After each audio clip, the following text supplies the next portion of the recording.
Time to Talk Hub, and this is our podcast with myself, Vanessa, and Fyer-Huné.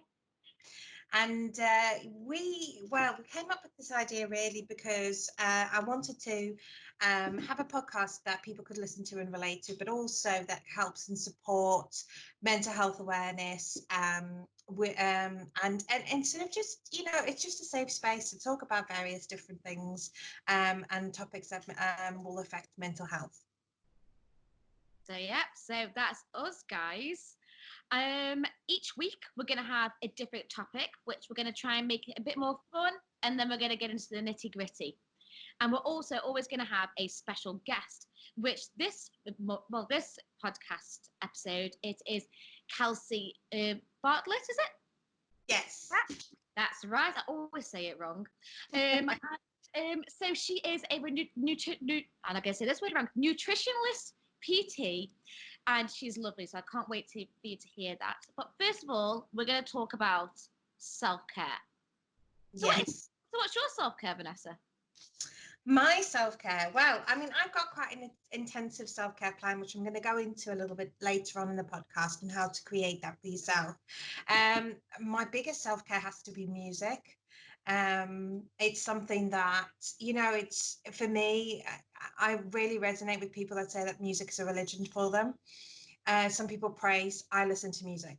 And it's my escape. It's something that can lift my mood instantly and motivate me. So that's part of my self-care plan, and fresh air, going out, those sorts of things are really important to me. What about you? So mine is I love my routine. I'm just a routine freak, I am, and I absolutely love it. So me doing my run, having my morning coffee, doing my moisturizer, toner, like going in that order. Afterwards, I'll just be like, ready for the day, or ready to go to bed. Do you know what I mean? Because it can self-care on any part of the day. It doesn't have to be when people think it is the minute that you get up. Yeah, you can, but it could be any part, can't it? Really? Yes, absolutely. I mean, self-care, this is the thing, is that people talk about self-care. And I think that there's this element of people don't understand that it's not just about a routine, and it's not just about what you do from morning to night. Self-care equally is about what you would do if you were feeling anxious, and it's all of these things collectively that is about your caring for yourself. And it's something that's very hard for people, the percentage of people, especially within the mental health sort of, that suffer within that sort of spectrum, is putting themselves and their self-care to the forefront. And I absolutely love I'm loving some of the adverts for the hair dye, for a very well-known hair dye company. I'm not going to name names, but they have the two of the most recent ones I've watched is with Holly Willoughby and Eva Longoria, and I just love it. And Eva especially talks about self-care, and that, and she's kind of incorporated that into the advert about, her covering her greys, and I love it because, I realize that I am not special in the fact that I have quite a few grey hairs myself, and that sexy women and powerful women and anybody can incorporate self-care to what it means for them. No, I completely agree. I love that there is a lot of adverts at the moment who have gone into self-care and made it more fun, accepted. Yes. Oh, there's Ted the doggy. I know. I do apologise, everyone. I will. I do have my dog Teddy. He's my therapy dog, and I don't know where he is, but he'll be around somewhere. And every so often, you will hear some various noises. If you hear a pig oinking, it's not me. It is actually Teddy. One of his favourite toys is a duck and a pig. But the duck comes to bed every night. So I will apologise, and I will, make you aware now. You may hear some odd funny noises, and it isn't me. So love that. I've been on the phone before now, and sort of chatting to somebody, and there's been this horrendous screeching oink next to me, and I didn't actually know what to say. When it's a business call, and I just thought, I'm just gonna go, just style it out. And then he kept doing it, and I was like, I'm so sorry, that isn't me making those noises. It's the dog. Imagine I just randomly make these noises, that's okay. Everyone meet Teddy. So you Yeah. probably hear him, he's that other guest of every episode. Yeah. Right, so you did some research, didn't you, this week about self-care? I do apologise, just bear with me a second. And so Over, don't you worry. let me just While Vanessa goes and sorts out Teddy, I just did some research of what some famous people use as their self-care and what they say. So when I did some research, I saw that Emma Watson said, I have a bath every single day of my life. And if I can have 2 or 3, then that's amazing. And then Beyonce she says, we have to care about our bodies and what we put in them. Women have to have the time to focus on their mental health, time to take for themselves spiritually and without guilt or selfishness. And then going back to the men, Barack Obama says, change will not come if we wait for some other person or other times. We are the ones who are seeking it. So he's on about just like, you got to love yourself, darling. Just got to do it. Yeah, so then I did a little bit of research into what males do for self care because I feel like everyone always thinks it's a woman thing to do. And okay, we do, we pride in it, we really do. But men do too, in probably the same ways or maybe a bit of different. So I tried to range it a little bit. So I talked to like a 50-year-old builder who's a father and a husband, and he said that he just absolutely loves doing DIY. If he's stuck in his shed or in his van or in the house, he's happy. And he says he always has the radio on, and a hot shower will always just chill him out when he's feeling a little bit. So I was like, that's fair enough. That's lovely. Yeah, that's wonderful. And then my housemate is like you'd say like a typical gaming younger lad in the city, and he says he just loves gaming. He just says that makes him happy. Good food, and a coffee in his hand. And I was like, that's good as well. And then so I arranged it a little bit, and I got in touch with a 30-year-old male who's a father, who works at an office job, and he's got mental health problems quite severely.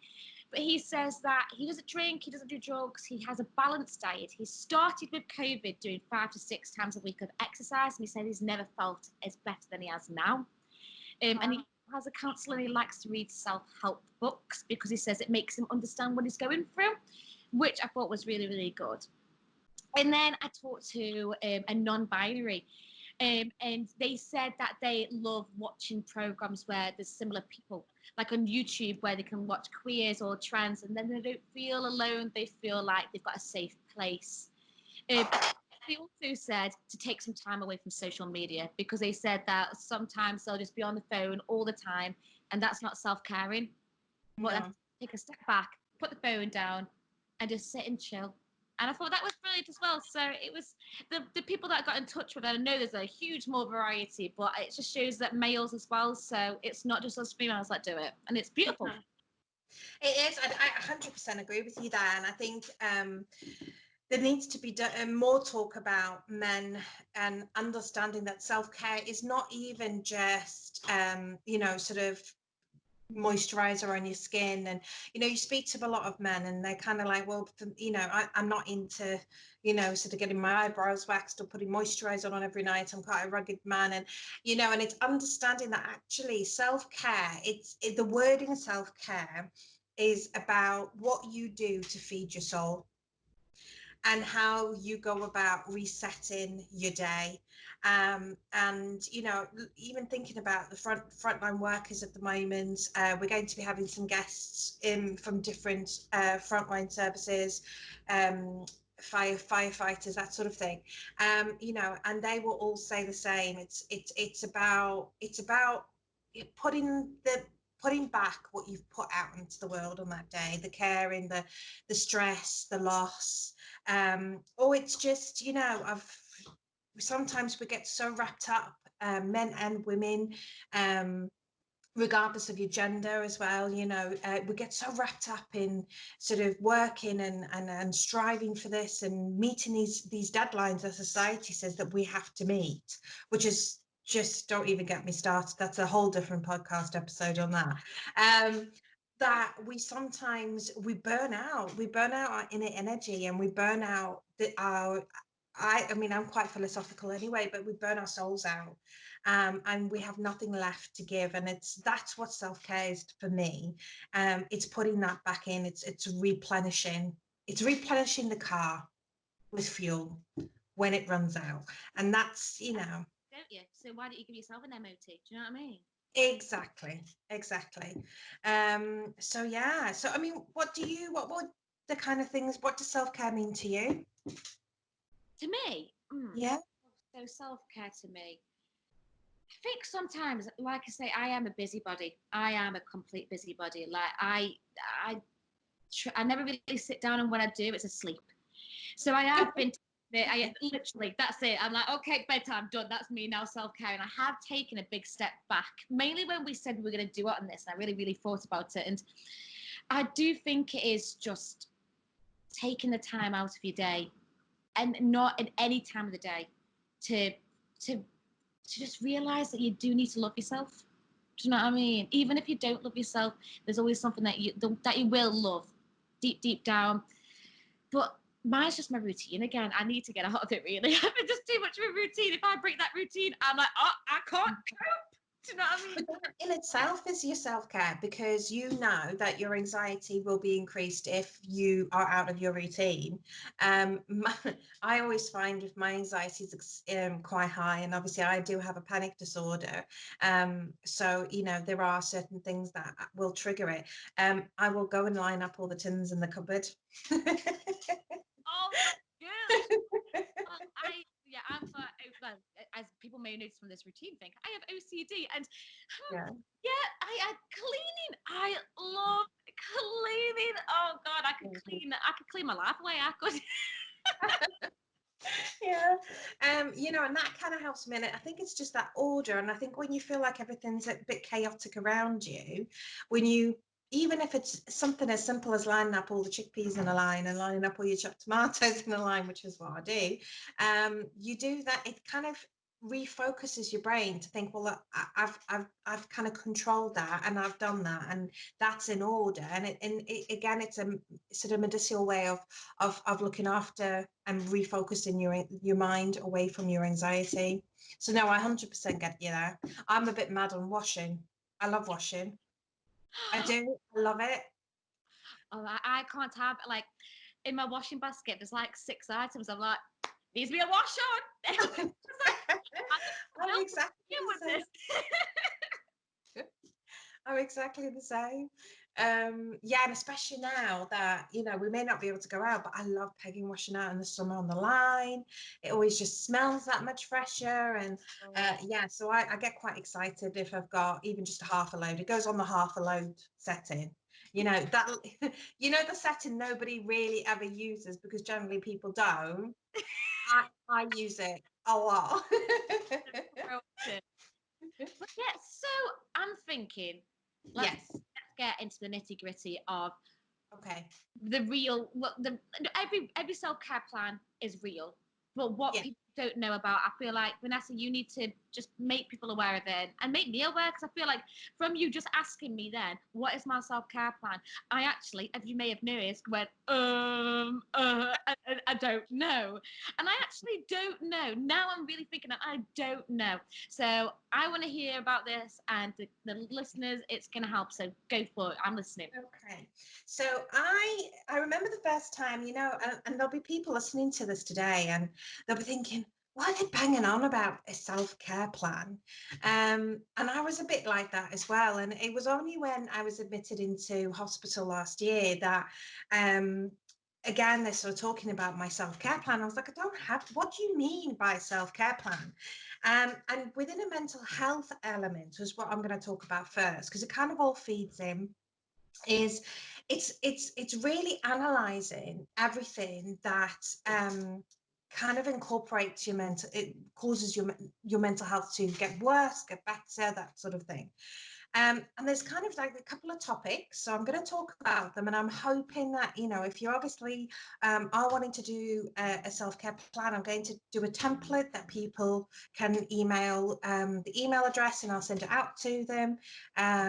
You know, there's no charge for any of that. It's because it's all about empowering people to be able to get on that road of recovery.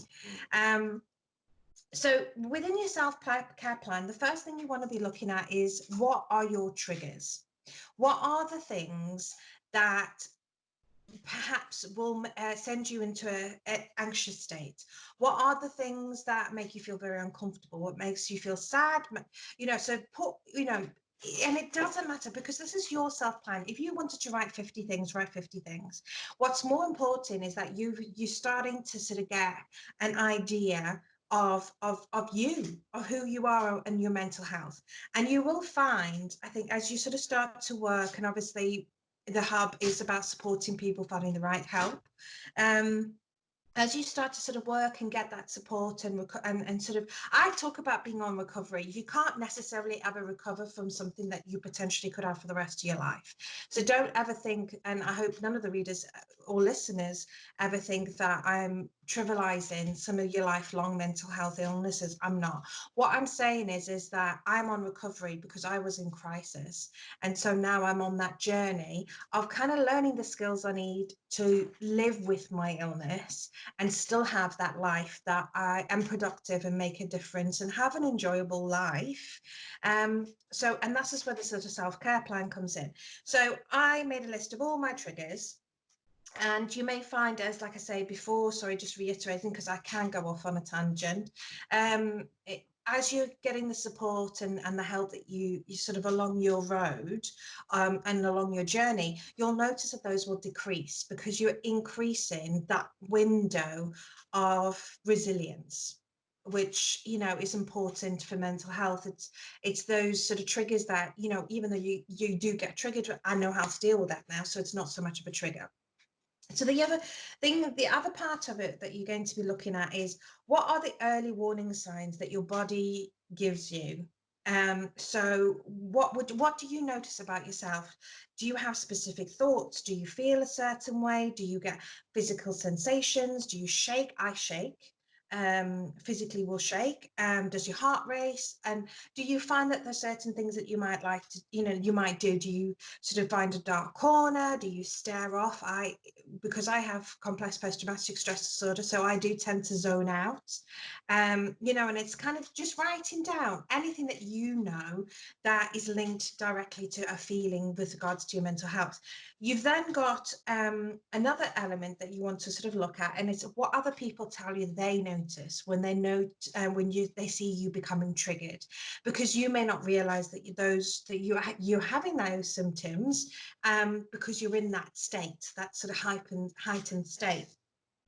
Then the other thing, so that's sort of your red and amber of your self-care plan. So your red is your triggers, your amber's sort of what can I be seeing and sort of looking for in myself.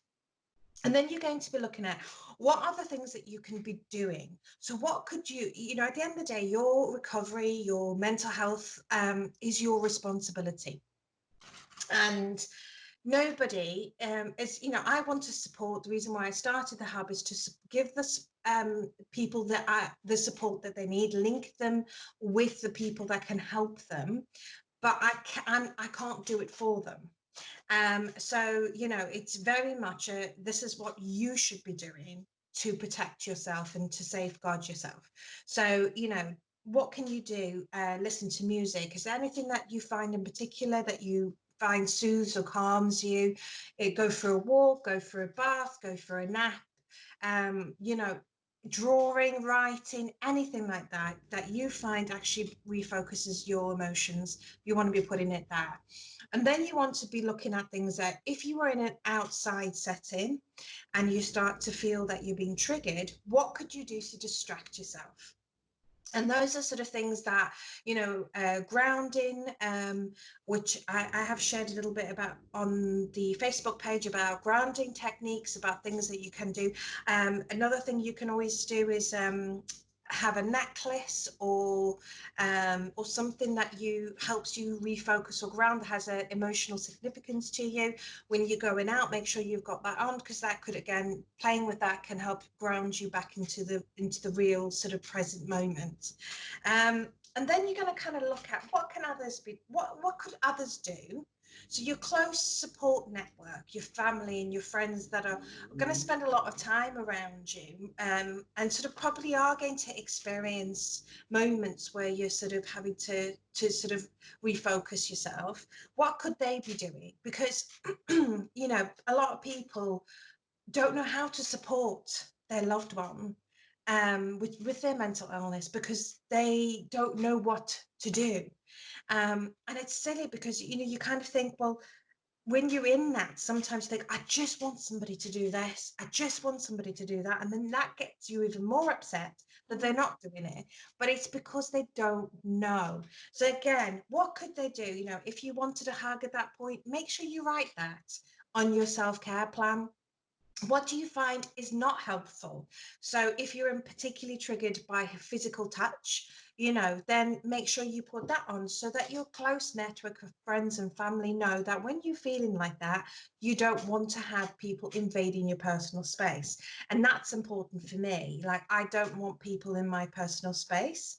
But I have now learned how to vocalize that. So if I find somebody is invading my space and I'm feeling a bit anxious and a bit, I will actually say, would you mind just giving me a little bit of space? I can still chat to you, but I just need to keep my personal space free. And there's nothing wrong with that. As long as you say it in a polite, respectful way, you're not being rude, you're just protecting yourself. You're not increasing your anxiety because you're trying to please everyone else. Because at that point, it's you that matters the most. So other things that you can be looking at is sort of one of the last things you want to be looking at is, how can I make my environment safe? So if you've worked through your red triggers, your amber early warning signs, you've now in your green, you're doing all of these things that you've put on your plan to help reduce that moment, and yet you still feel that you potentially feel unsafe, you need to then make sure that you've got that plan in place on how to protect and safeguard yourself. And we are going to do an episode separately about the various different coping mechanisms that people with mental health are prone to do. And the reason why I'm not going to touch on it in this episode is because it does need to come with a warning. We are going to be talking about things that potentially trigger people. And I think that's something that we need to talk about on a separate level. But obviously, what can I do to make my environment safe? So do you have somebody who you could call? If you feel that you're not safe in the house, do you have a neighbor you could go and have a coffee with? Or, you know, so it's all of those things, and it's putting those things in place, not because you'll need them, it's so that if you do need them, they're in place.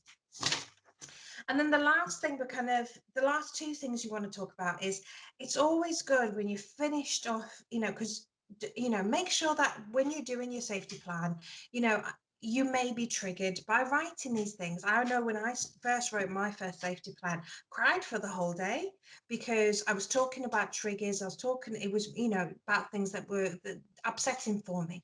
But I felt better once I put this into place. So again, make sure that you've got that support when you are putting your plan in place. You know, please don't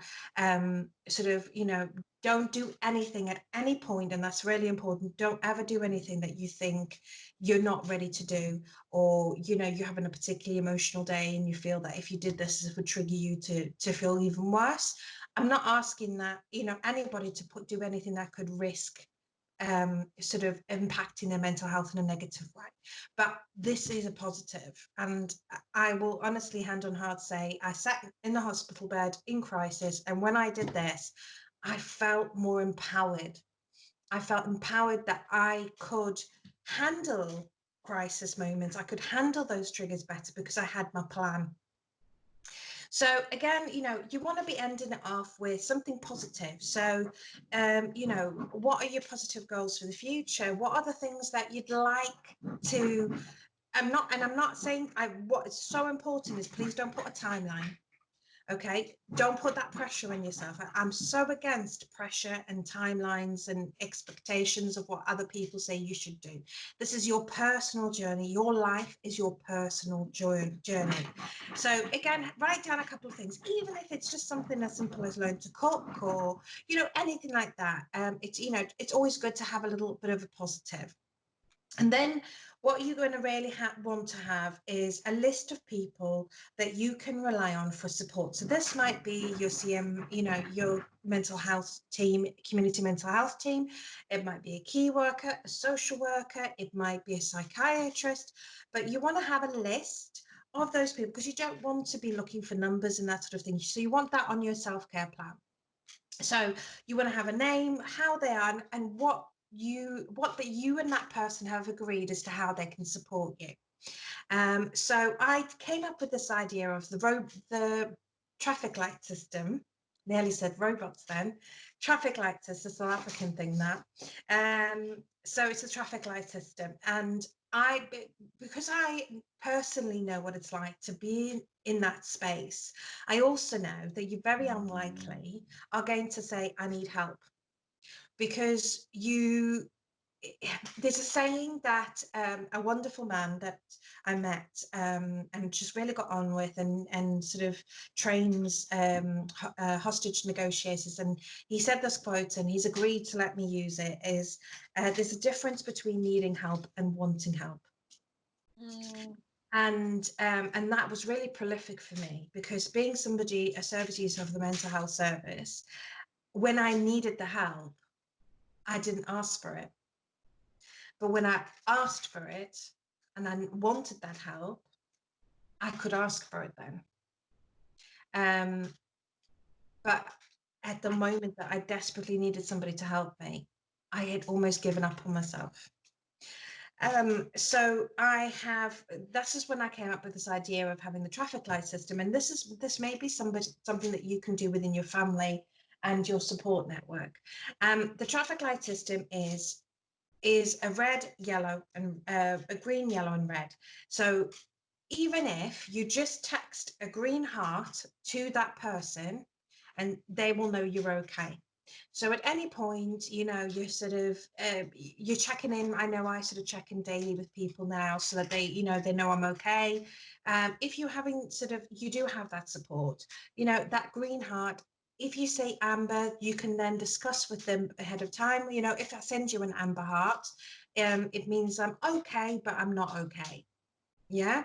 And then it's a case of, right, well, what could I do? So then it's very much a two-way conversation. That person should know then, well, if I get a yellow heart, what would I be doing? So do I call them? Do I you know, send a text and say, you know, are you okay? Do you need any help? Like, you know, and that, all of those things. When you send a red heart or a red icon of some description that you're going to send over to those people, is you saying to that person, I'm really not okay. And I am really struggling, and I am really low, and I potentially could be a risk or harm to myself. And at that point, that is when your safety plan that you've arranged with that support network kicks into place. So you call your crisis lines, they will physically come to the house and check on you. You know, so again, it's, you know, you go and stay with a family member till you feel better.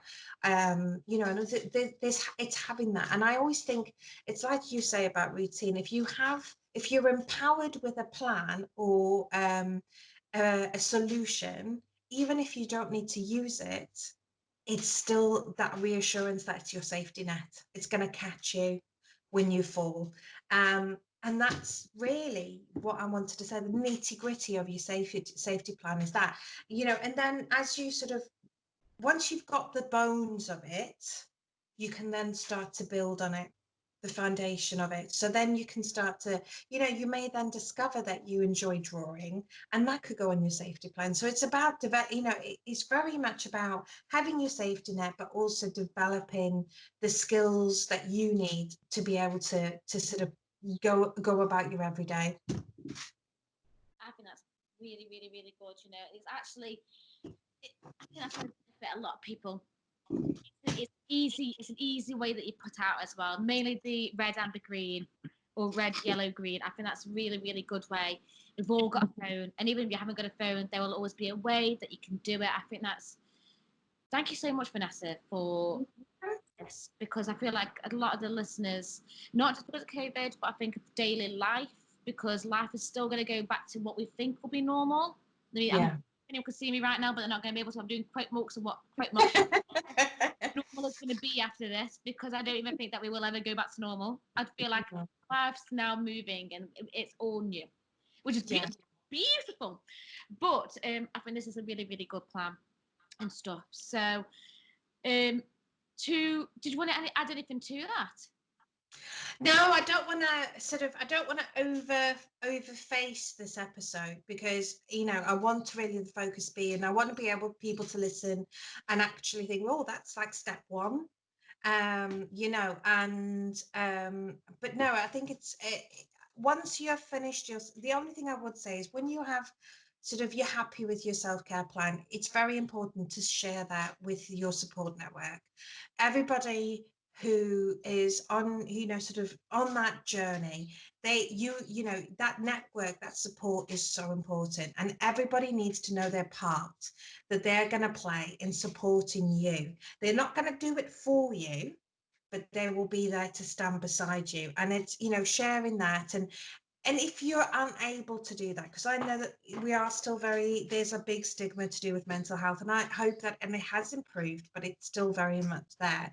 Even if you couldn't share it with your friend, with your family, have a friend that, and if you don't, then, share it with your community mental health worker, your social worker, your support worker. There's no shame in having anybody in your life who you can share that plan with. And actually, it looks like it's a very positive thing to do within the mental health services, for people to see that you have been working on your own self-care plan. But everybody's at a different stage in their journey. So, it's just about that one step. That's all you've got to take, one step, and then you take that next step.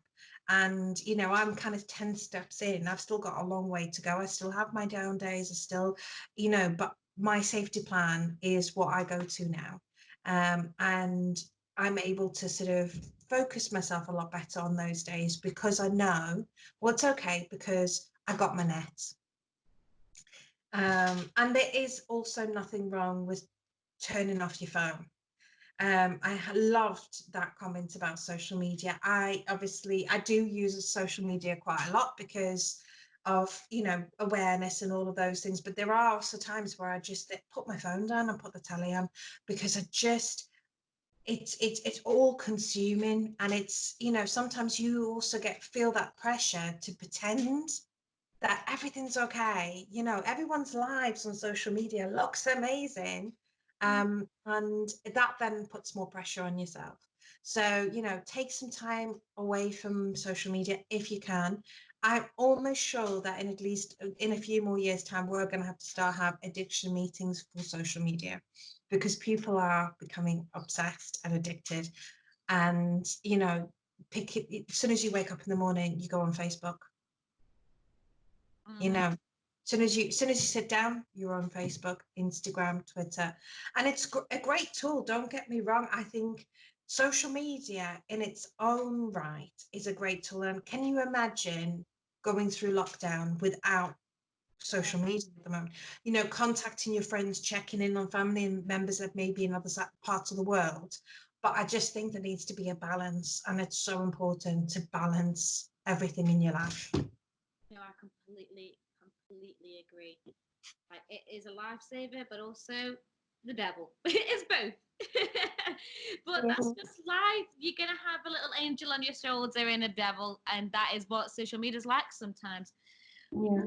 If that's all you wanted to say, I think this leads really, really nicely on to our guest speaker, who is going to tell us about how food and exercise can help in your self-care plan. Yeah. So we're going to pass over, and it will be a previous recording of when we chatted to her. So I hope that you enjoy it. Okay, so the guest we've got today chatting amongst our topic of self-care is Kelsey Bartlett, and she's going to answer some questions and talk a little bit about nutrition and exercise and how important that is to your mental health and can help improve your mental health, especially at the moment within the COVID crisis. So welcome, Kelsey. Hello, thank you. Thank you for having me on. Oh, you're welcome. Could you just introduce yourself to the listeners and tell us a little bit about yourself and what inspired you to get into nutrition? Yeah, of course. So I've been into fitness and nutrition and my training for many years now. And I've just always realised how important it is to my own life. I've decided to make a bit of a living out of it and help other people. And one of the main ways that I really do try and differentiate myself is that I really focus on the mental health side of the training and nutrition. I think it's so important. You can't have a healthy body without a healthy mind. If anything, the healthy mind is even more important because you're never going to get to where you want to go if you've not got the right mindset. And especially at the moment, with all of this going on with COVID, healthy mindset is more important than ever. So I'm really happy to be on and try and promote and try and talk about how it's so linked to nutrition and fitness, this mindset. That's amazing. Thank you. Yeah, you're absolutely right. And I think it is very interlinked. And I've certainly have seen a difference when I've put the same amount of sort of focus on my nutrition and sort of what I'm putting into my body when as now that I'm in recovery and sort of working through my own sort of safety plan and self-care plan. Um, so what I wanted to ask you and ask you to talk a little bit about is obviously, there's about 1 million people statistically, or that was at least discussed in the media yesterday, that are struggling to put food on the table. There's been a mass amount of people that have lost their jobs, so people haven't got a lot of food, money for food. And I think this is, for me, I think there's a stigma that healthy eating and nutritious eating costs a lot of money. So can you talk about, sort of some ideas and if you have any tips that people can use to kind of still be able to eat nutritionally, but obviously on a budget? Yeah, definitely. There is so many ways to eat healthy on a budget. When I say healthy, I'm just talking about a diet that is rich in whole and nutrient dense foods. Now, this means foods that are not highly processed, foods that are not refined, so refined sugars that you do find, are more expensive. People get the impression that that's the cheapest way to eat because that's the sort of cheapest thing to go for. That's not always the case. If you're going for whole nutrient dense foods, that's things like potatoes, pasta, rice, that isn't expensive to buy from the supermarket, especially if you're just buying like plain potatoes, plain rice, and you're going to cook that yourself. It's just about having that little bit of effort to put into the cooking. And if you're prepared to do that, then you can definitely eat healthy on a budget. It's when you're trying to opt for cheap but already prepared food, that's when you're going to end up buying something that's not the nutrient dense style that you want to go for. So yeah, just that little bit of preparation time and cooking time is what it takes. That's all it takes, really. I've been Yeah, absolutely. there's so many students that'll be listening to this and they'll be crying into their pot noodles thinking, oh my goodness, this means now I can't have any of that. But did you have a question, Fyer? I was just going to say that really because even though a lot of stuff is easier that you can put in the microwave, it is just putting that extra bit of time in. I think that's brilliant, and it's just an easy tip that in pasta and potatoes, they can last loads of meals. Instead of you buying one pack for one meal, you're buying a pack that will last you numerous meals. So Yeah, even cheaper. that's really good advice. You don't even think about stuff like that, do you? But it's brilliant. So one more question on that, obviously, because, the reason I'm asking this is because I know that there'll be people listening to this going, but I'm not supposed to eat potato and I'm not supposed to eat rice because carbs make you fat. So, you know, so what would you say to those people that are following all those faddish diets and, you know, I mean, to be fair, I do try and, I grew up in South Africa. So in South Africa, we don't have a very big wheat. A lot of our pasta is maize. A lot of our crisps are maize. So I do react quite badly to a large amounts of pasta since I've moved here. I've been here 21 years now, and it still affects me. So I do try and eat more clean when I can and I can afford it. But I will eat potatoes and rice over pasta, just because it's not as irritated on my stomach. But you know, there are a lot of people that would be like, oh, you know, they're telling us not to eat carbs, but you're telling us to eat carbs. So what advice would you have for those people? Okay, well, for one thing, even vegetables are carbs, and people don't seem to have the idea that vegetables are bad. So, especially with the cheaper point as well, frozen veg is the best way to go about that. And there is nothing wrong with frozen veg. It is less nutrient dense than normal, like fresh veg. So, definitely opt for the frozen one if you're on a budget. And going back to the carbs though, that sort of mindset people have, it is very common. I can't eat carbs because I'm going to gain weight, or I can't eat carbs if I want to lose weight. It is not the case at all, and people really need to, look into the facts and the logic behind this. So to be, losing weight, you need to be in a calorie deficit. It really makes no difference if that calorie deficit is, produced from eating carbs, fats, protein. As long as you're in a calorie deficit, you're going to lose weight. Now, for some people, eating carbs is a really, big part of their life socially and just mentally. So I really believe that to have a diet that is sustainable and maintainable, you can't be doing something that you're not going to keep up. So cutting out carbs is something that for a lot of people, they're not going to be able to maintain it for various reasons, for their own mental health and for their, social sort of aspects of life. And I believe that to be on a diet, you've got to have something sustainable.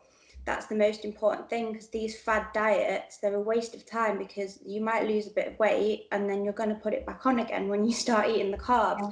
And from the science point, when people lose a lot of weight when they drop their carbs, it's not actually because they've lost fat, and weight and fat are completely different things.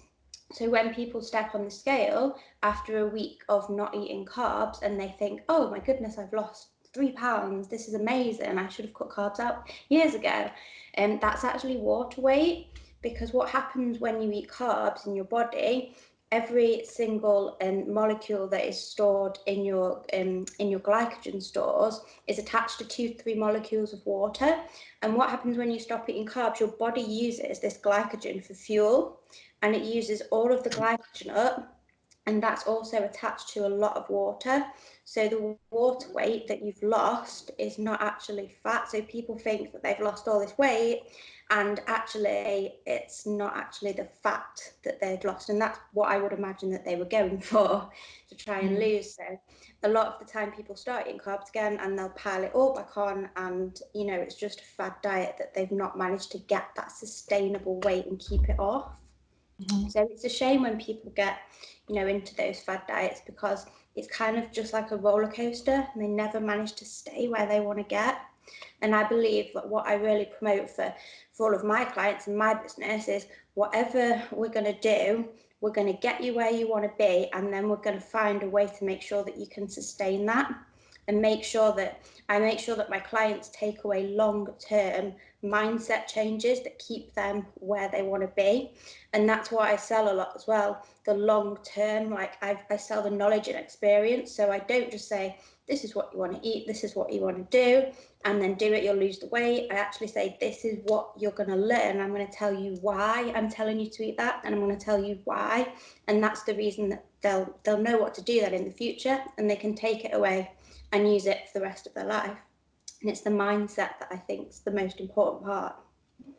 That sounds amazing.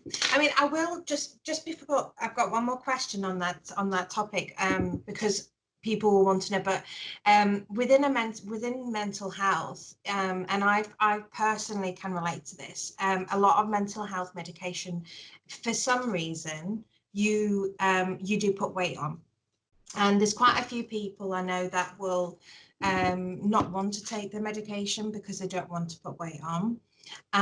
Or, you know, there's just people like me that just embrace it and think, you know, I'm going to be an Amazonian shaped woman from now on. But yeah, so what advice would you have for those kind of people that are like, well, you know, my mental health is stable, I'm taking this medication, but I can feel I'm putting weight on it, you know, sort of what are you doing? Would that still benefit them? It really does depend. If they need to go on the medication and that's the only option they've got, then they need to be able to create the mindset that they are doing what is best for them and what is best for their health. And that is the most important part. And if it means putting a few pounds on, and in the long run overall, that is actually better for them and it's going to benefit their health, then it's the acceptance that that might be the price that they have to pay. However, I'm sure that if they do have the right mindset, they can avoid putting a lot of the weight on, because a lot of people will just kind of accept, oh, I'm putting weight on now because I'm on this medication. And they kind of give up with the diet, and they give up with trying because they think, oh, it's inevitable, so why should I bother? But that's not the right attitude to have. If you sort of have that it's going to happen anyway attitude, then you're not going to be able to fight against it. But there is a lot of hope. Carry on, sorry, I'm just taking the squeaky toy off the dog. That is fine. Carry on. This is brilliant. That's fine. I was just saying that there is a lot of ways to get around that, and actually working with someone who has the mindset of, no, I know I'm on this medication, but we're not going to put the weight on and we're going to keep it off and we're going to keep training and keep eating right. They are going to be a lot better off and put a lot less weight on than someone who's got the attitude of, oh, it's inevitable, so I might as well eat the whole bag of biscuits anyway. And it's the same mindset when people are on a diet, regardless if they're on any medication, just, you know, anybody who's had, you know, a pack of biscuits and then they think to themselves, oh no, the whole weekend is ruined, I'm just going to go off the rails and eat whatever the hell I want because I've messed up my diet anyway. And the thing is, you can't mess up your diet. And that sounds a bit weird, but hear me out. You can't actually mess up your diet. What you have to do if you have a bad meal, a bad day, is get back on track, and you accept it and you put it behind you. And it's about moving forward and not moving backwards, because when you're looking backwards into the past and things that have happened, that is going to be a massive block to allowing you to get anywhere, to get where you want to be. So you've got to be looking forward. And if you have a bad meal, great, just accept it. Don't beat yourself up about it. Don't increase the feelings of guilt, because all that's going to lead to is more guilt and more, you know, anxious and anxiety and bad negative thoughts. And it's just going to breed negativity and breed more and more negative thoughts. You're beating yourself up about eating something bad. For anybody who has had a bad meal or a bad day, the best advice I could give is accept it. Maybe you've been out on a nice, you know, maybe not right now during COVID, but maybe you've been out on a meal with your family, or you've celebrated something, you know, and you've had a whole, you know, dessert, you've had the whole lot, you've had wine. Great, you had a good time, you had a great night. And sometimes mental health is even more important than your diet for one day, because overall your health is not just your diet, not just your physical, it's your mental. And you sometimes need that night out, you sometimes need to have that dessert after dinner just to feel like you're not restricting yourself. So just forget it, don't dwell on it and move forward. And the same mindset, then going back to the medication, it's not having that mindset of, oh, sack it, it's inevitable, I've ruined my diet, or it's inevitable, I'm going to put the weight on. It's about keeping pushing forward and not looking backwards. Love that. I have Eat Shit Sunday. But not Monday, it didn't roll into Monday. I eat healthy Monday to Saturday, and then on Sunday, I call it Eat Shit Sunday, and I can then have, you know, my roast potatoes and those sorts of things in like cooked and goose fat and cake after my dinner or whatever. and it's my eat shit Sunday, so I'm allowed. I allow myself to have that day where if I wanted to eat a bar of chocolate, I could. Yes.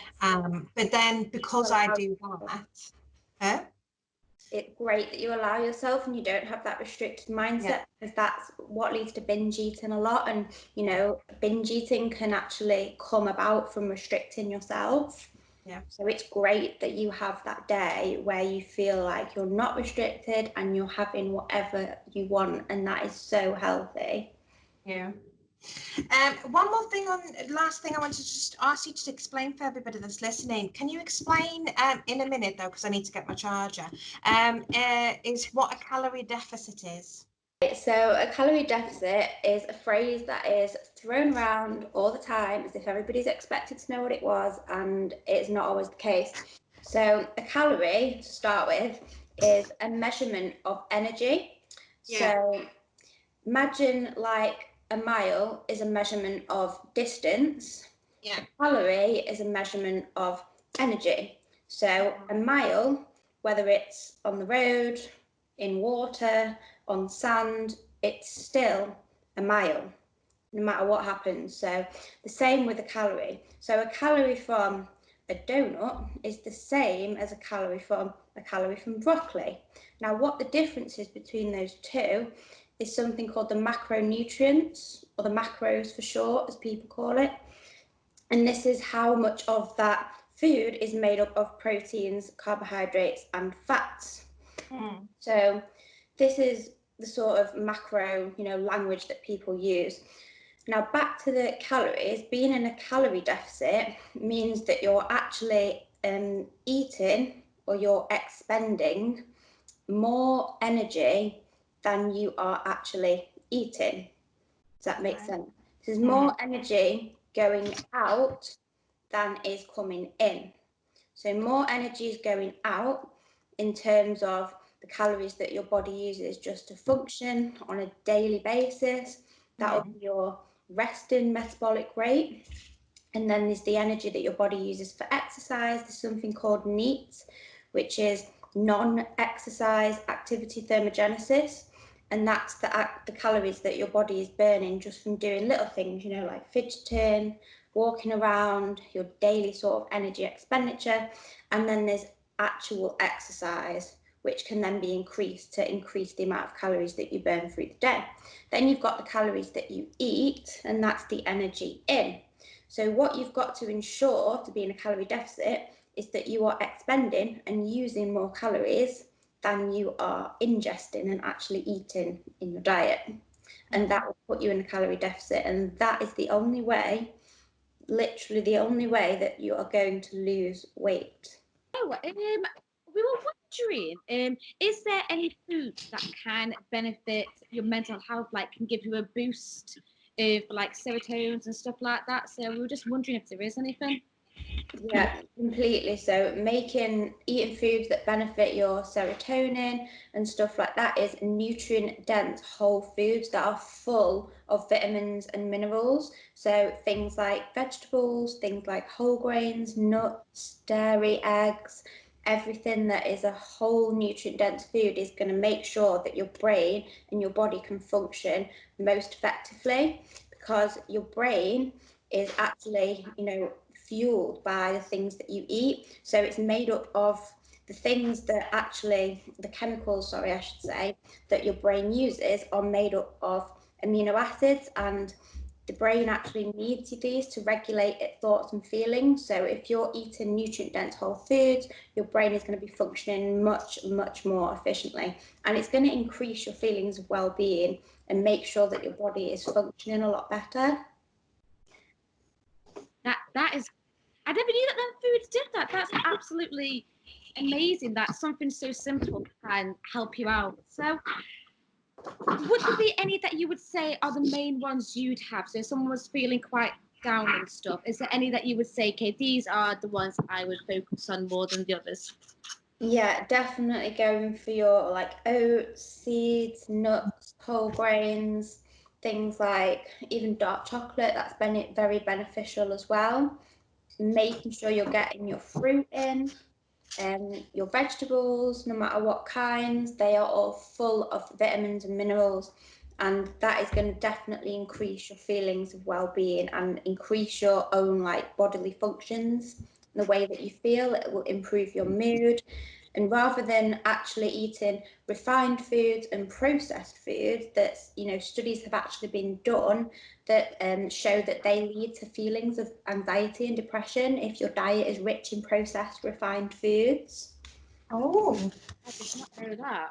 no, I don't. See, because a lot of people go, oh, it makes me feel happy when they have it, but it must be like almost like when you have alcohol, it can make you feel happy until afterwards. So that that's new to me. That is. Yeah, well, the thing is as well with all of the refined foods that people feel good when they first eat them can also lead to feelings of guilt, and that's something that could affect mental like health with regards to feeling bad about yourself and negative thoughts, and then they come after, and people might have a load of chocolate and then afterwards they starve themselves because they feel like they shouldn't have had it. So it can be, if you're not in the right mindset to eat it, it can be detrimental to, you know, future mindset. Yeah. That's amazing.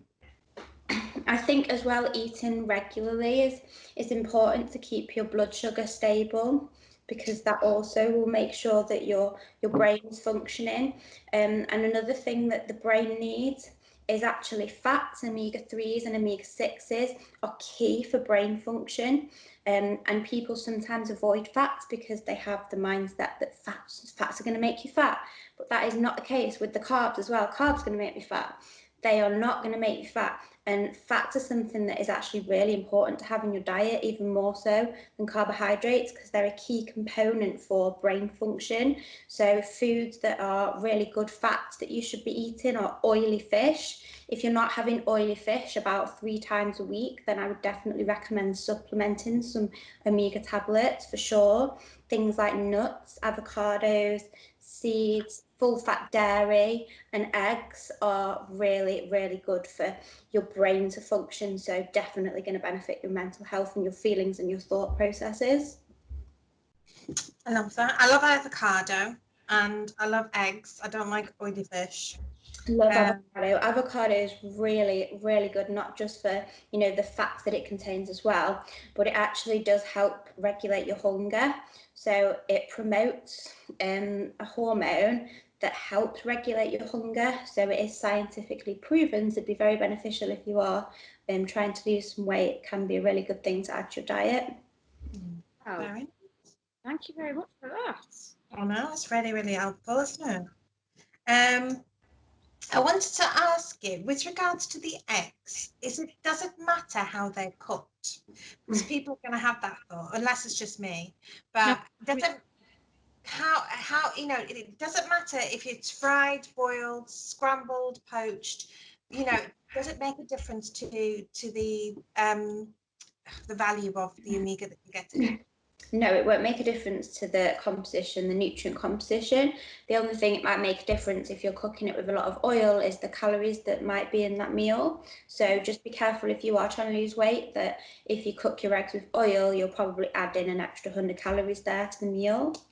Okay. Right, that's helpful to know, because I do like a fried egg, but I do fry my eggs in a little bit of butter.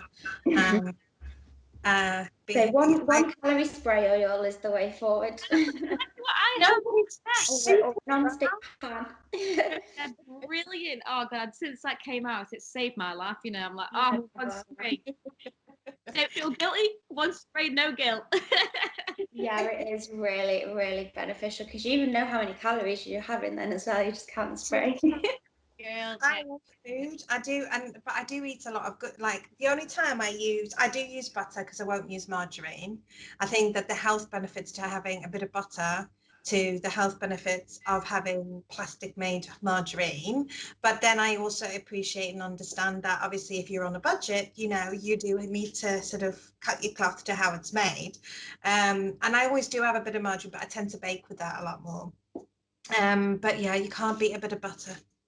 And the last thing I wanted to ask is just as you were talking about sort of foods and things, there's been this big debate about whether or not you should be steaming your food or boiling your food, or what would you say would make it, is it, obviously not everybody's going to be able to get a steamer, and especially if they're looking to start eating more nutritionally, they may not be able to afford to rush out and go and buy a steamer.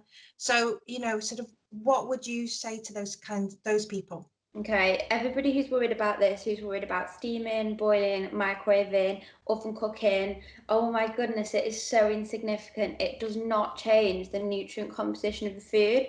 Like, honestly, it is fine. The difference between steaming and boiling is so insignificant. I think steaming might be marginally like better, but what it's worth is not even worth thinking about. So when you're cooking, for example, your vegetables, the only thing I would say is that if you overcook it to the point where your broccoli is like mush and you can't really even like hold it together anymore, then that has a slightly reduced nutrient sort of profile. But for what it's worth, between the different types of cooking is not even worth worrying about. So definitely don't spend time worrying about that sort of thing. That's amazing, because I think that's, it's all of the questions I'm asking you are all these little things that, people that are going to be listening going, well, I can't afford a steamer. And they say that you should, that by boiling my vegetables, I'm taking the nutrition away. So what's the point of buying If vegetables? you're really overcooking it, then it can reduce the nutrient profile of it. But between the different types of cooking, it is barely even worth worrying about. I think one of the easiest and quickest ways is just to microwave things. And there is no harm in that. There's been loads of studies done with, is it safe to microwave my food? And really there is not a problem microwaving your food. It's amazing. Anything you want to say? Yeah, I think one more thing I was just going to touch on is something that a lot of people, it's very common, have a problem, especially at the moment when they're stuck in the house and they've got access to the fridge 24/7, is emotional eating. So sometimes people can turn to food because they're feeling stressed or they're feeling worried or anxious, especially, if your mental health isn't on point, then you might subconsciously turn to food to try and overcome that. But the food is not going to solve that problem. And a lot of people realize that after, and they don't feel any better, and they know it doesn't solve the problem, but subconsciously they're just eating more for the sake of it. And I just wanted to touch on, tips for emotional eating. So things like knowing what your triggers are, what is it that causes that, and it's actually finding the root cause of the problem that can really help overcome it. And once you find out what your triggers are, then you're going to be aware consciously of them. You're not going to subconsciously eat the food because you're aware of what you're doing. And a tip that I tell my clients, because I'm working with someone at the moment who has this problem, and she is doing so well, like she's practically like overcome every time now that she knows what her triggers are and she recognizes it, is she doesn't end up having that binge that she used to have, because she has a little tick list of things that she follows. So she'll have a full glass of water, she'll go for a 5-minute walk, and she'll go and, I can't remember what the other thing she does is, like write down how she's feeling. And by the time she's done those 3 things, she realizes, actually, I'm not even hungry anymore. I don't need to eat that food. So just little tips like that, knowing your cues, can really help. But I just wanted to touch on that because I know it's really common, and people kind of have the problem and they don't think it's that common and they're embarrassed to talk about it, but it is not anything to be embarrassed about at all. And it is such a common thing. People probably don't realise that it is something that I really help my clients with. That's amazing, and that's going to feed into the final bit of the episode, is where I'm going to talk about having a safety plan and talking about your triggers and looking at those sorts of things. So I'm really glad that you've sort of brought that up, because it kind of also then sort of solidifies what I'm going to be talking about a little bit later on. The last thing I just wanted to ask you about is, I'm not a top, like Joe Wicks, I love you, and if you're listening, I'm a bit sort of like yay, but I can't do you. I just, there's no ways. Like, I'm either going to break something not be able to walk, or I might have a heart attack.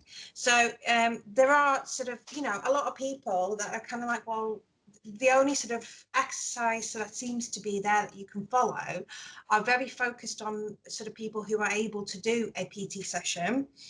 But you know, there are people with mental health that are really struggling, and when you're in that sort of crisis place, even just getting up to make a drink, it feels like you're running a marathon. So, you know, you've got those things. You've got people who have got sort of fibromyalgia or sort of different disabilities. Can you give a sort of an idea of what people can be doing that are perhaps not the Joe Wickses of the world, just to get their circulation moving? And obviously, you know, we are in lockdown, and you know, people can't go to the gym, but I'm sure those people have already got a plan. But you know, I'm talking about the everyday person. Yeah, completely. Like, everybody is on completely different levels when it comes to their fitness and their capabilities and their fitness levels and what their body can allow them to do if they're injured or they're not well or they're mentally drained and they don't feel like doing anything. Everyone is on a different kind of starting point. Now, exercise is so beneficial and so underrated. So it actually releases endorphins and serotonin in the brain when you exercise, and that is instantly going to uplift your mood and make you feel better. Now, for people that can't really get up and do the Joe Wick style, you know, bouncing around jump squats workout, does not mean that they can't exercise and they can't be active. And people think, again, it's the mindset of, oh, well, if I can't do it like that, then I'm not going to bother at all. And it is not the attitude to have. Going for a short walk, even just being active around the house, doing some chores, doing some housework. You know, the fact we can go outside now and we've been told we're allowed to exercise is just such a ticket to get out there and do some, you know, just low level and nothing strenuous, but just low level exercise and low level steps. And walking has been proven to increase your sleep quality, your mood, your well-being, your feelings, your thoughts, everything.